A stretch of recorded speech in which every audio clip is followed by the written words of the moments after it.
Okay, so this light isn't that great in here, is it?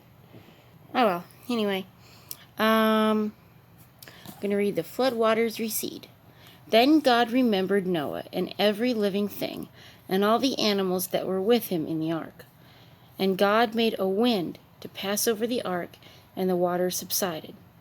The fountains of the deep and the windows of heaven were also stopped, and the rain from heaven was restrained. And the waters receded continually from the earth. At the end of the 150 days the water decreased. Then the ark rested in the 7th month, the 7th day of the month, on the mountains of Ararat. And that is number 7. Remember, that's a good number. And the waters decreased continually until the 10th month. In the 10th month, on the 1st day of the month, the tops of the mountains were seen. So it came to pass, at the end of 40 days, that Noah opened the window of the ark which he had made. Then he sent out a raven, which kept going to and fro, until the waters had dried up from the earth.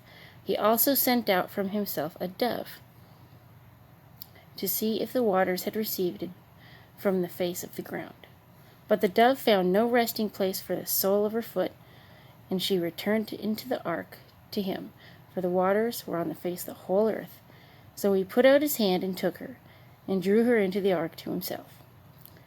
And he waited yet another 7 days, and again he sent out the dove out from the ark. Then the dove came to him in the evening, and behold, a freshly plucked olive leaf was in her mouth, and no one knew that the waters had receded from the earth. So things are starting to look a little bit better.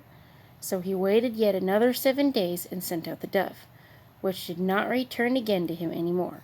And it came to pass in the 601st year of the 1st month, of the 1st day of the month, that the waters were dried up from the earth.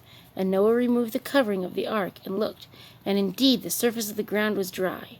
And in the 2nd month, on the 27th day of the month, the earth was dried. And God spoke to Noah, saying, Go out of the ark, you and your wife, and your sons' wives with you. Bring out with you every living thing of all flesh that is with you, birds and cattle, every creeping thing that creeps on the earth, so that they may abound on the earth, and be fruitful and multiply on the earth. So Noah went out, and his sons and his wife, and his sons' wives with him. Every animal, every creeping thing, every bird, and whatever creeps on the earth, according to their families, went out of the ark.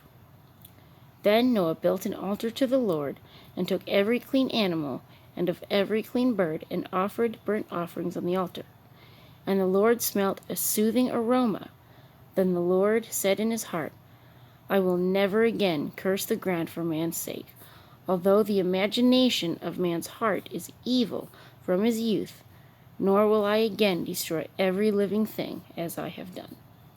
While the earth remains, seed time and harvest, cold and heat, winter and summer, and day and night shall not cease. So that's how it ends. While the earth remains, seed time and harvest, cold and heat, winter and summer, and day and night shall not cease. So life just keeps going on and on and on and on. Like it's meant to. And that's how it's going thus far. So anyway, tomorrow I'm going to read something really beautiful. It is God's promise to Noah. So I hope y'all like it. So, bye-bye.